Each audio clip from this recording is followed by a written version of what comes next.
High guys, welcome to my new blog. तर guys, तुम्हाला title आणि थंबनेल बघून तुम्हाला कळलेच असेल की आम्ही कुठे जाणार आहे। तर आम्ही जाणार आहे काश्मीरमध्ये आणि आम्ही जाणार आहे ट्रेन मध्ये बसून। तर चला आपण जाऊया। गाइज, आम्ही गेलो होतो झेलम एक्सप्रेसने 2 टायर AC आणि आम्ही खूप जास्त एन्जॉय केलं। तुम्ही बघालच, ह्या क्लिपच्या नंतरून दुसरी क्लिप आहे, तर बघा।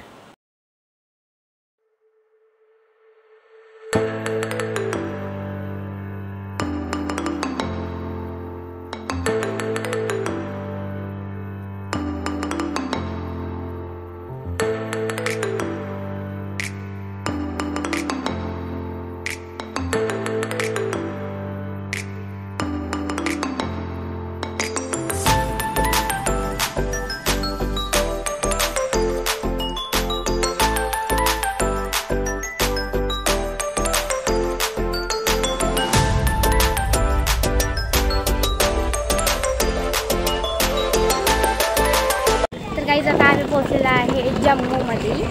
तर चला आपण बघूया, आता ट्रॅव्हल्स आलेली आहे।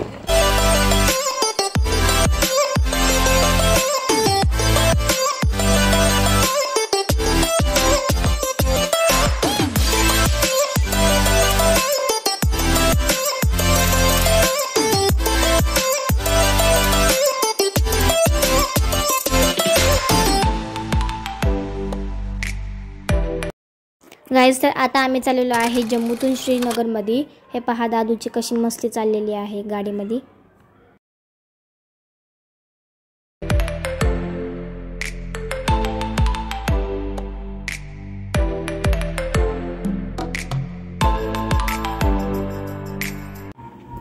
आता आम्ही इथं चेकपोस्टसाठी थांबलेलो आहे आणि दुसऱ्या साईडनी मिलिटरीच्या गाड्या जात आहेत आणि मग ते मिलिटरीच्या गाड्या गेल्यावरती आम्हाला सोडणार।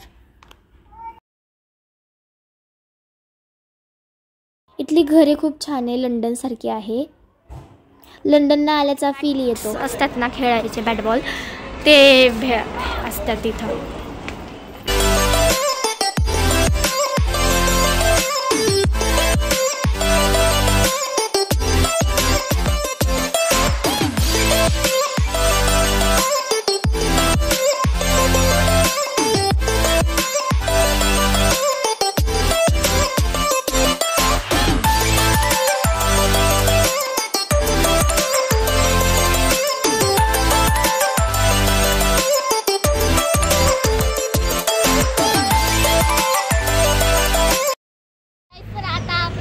काश्मीरमध्ये अवंती स्वामी टेम्पलमध्ये आपण बघूया तिथं आहे।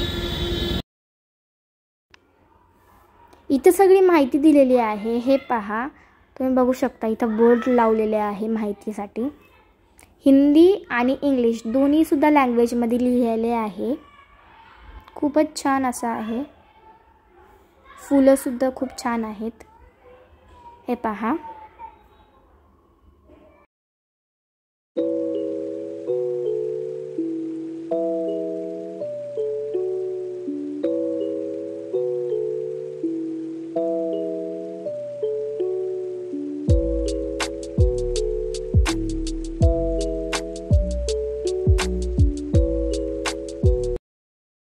अवंती स्वामी मंदिर इथे विष्णू आणि शिव चे पुरातन अवशेष सापडले आहेत।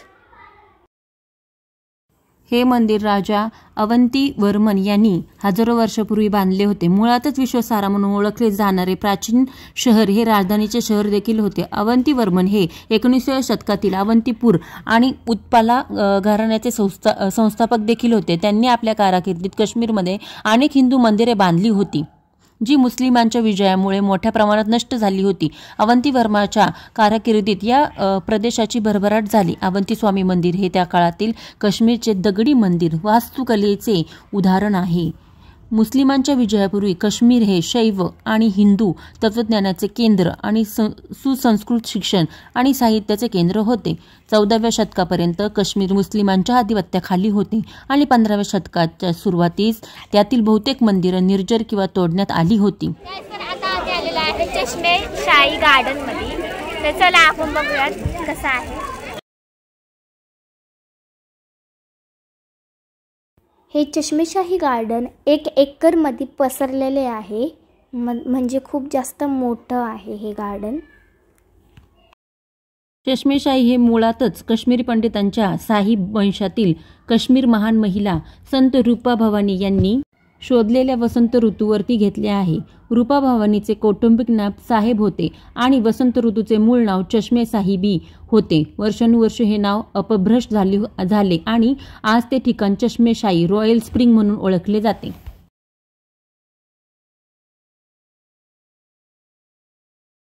मे आणि जून महिन्यामध्ये बाग फुललेली असते. ह्या गार्डनला प्राकमध्ये एंट्री करण्यासाठी मोठ्या माणसांना 50 रुपये आणि लहान मुलांना 40 रुपये तिकीट आहे. ही बाग गोड्या पाण्याच्या झऱ्या शेजारी बांधलेली गेलेली आहे. या बागेमध्ये वेगवेगळ्या प्रकारची खूप सुंदर अशी फुले तुम्हाला पाहायला मिळतील. वेगवेगळे प्रकारचे गुलाब पाहायला मिळतील. एक जलवाहिनी, धबधबा आणि कारंजे सुद्धा आहेत या बागेमध्ये. खूप सुंदर असं गार्डन आहे. डोळे तृप्त होतात हे गार्डन पाहून. तुम्ही जर कधी गाईज काश्मीरला आले ना तर ह्या गार्डनला जरूर विजिट करा. डोळ्याचे पारणे फिटल इतकं सुंदर गार्डन आहे. आपल्या इथे महाराष्ट्रामध्ये असे गार्डन मी एकही पाहिलेले नाहीये. इतके सुंदर पद्धतीने हे गार्डन आहेत ना की डोळे तृप्त होऊन जातात हे गार्डन पाहून.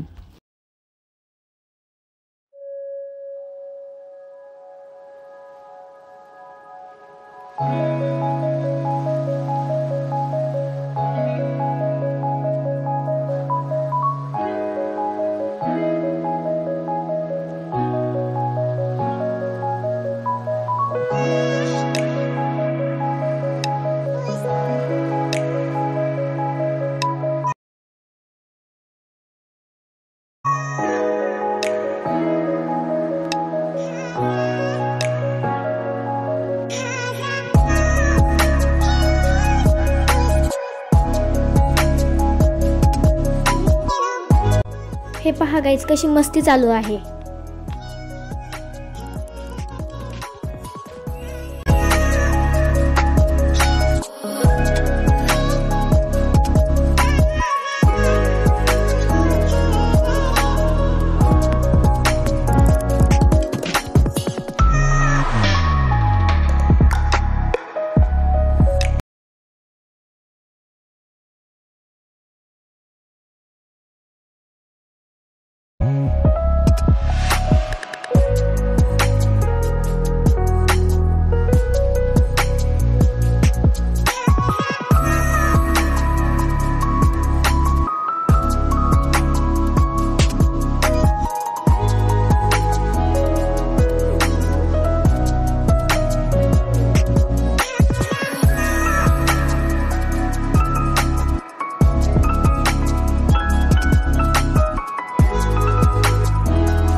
गाईस तर आता आम्ही आलेलो आहे फ्लोटिंग गार्डन मध्ये.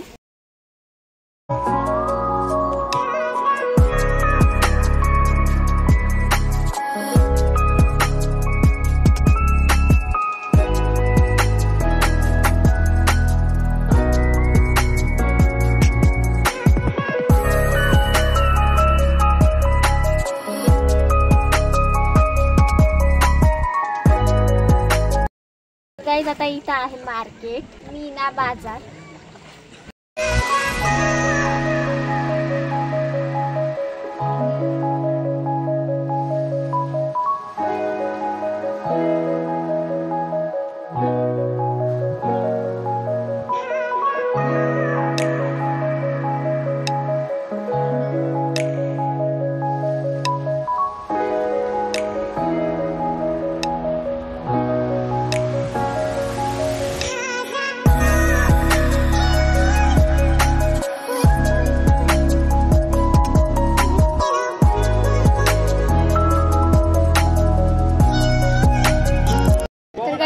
आपण आलेलो आहे हैदर मूवी पॉइंट पाशी.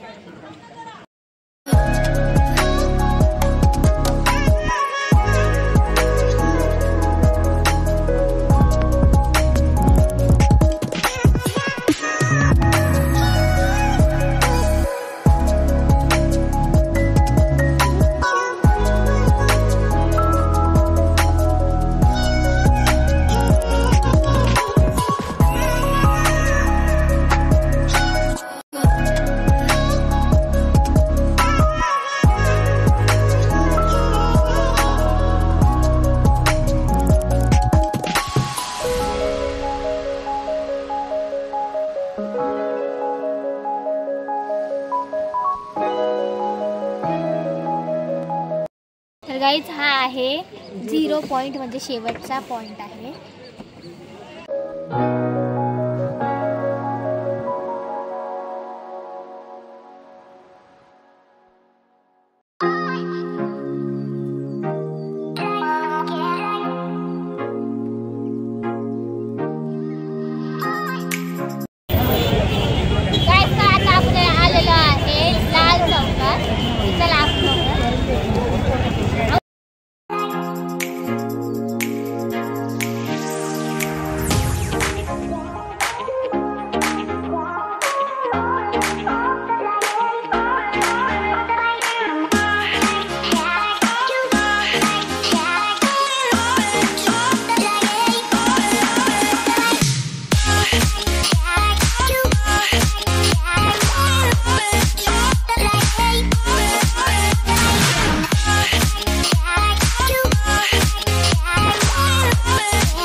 ते पहा मागं रिव्हर टाईप आहे.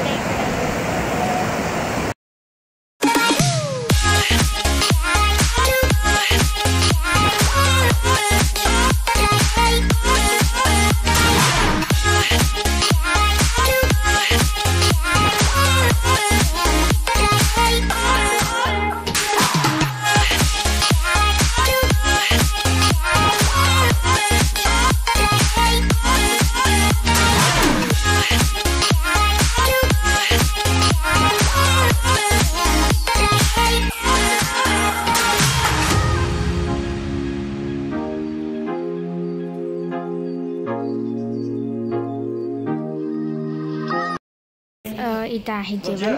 पहिलं मी जेवण थोडं केलं आणि मग विसरले. तर जेवायला आहे काय वडे, कटलेट, पुरी, चपाती, पापड, बालुशाही. हे पहा, भाजी आहे, खूप छोटी आहे.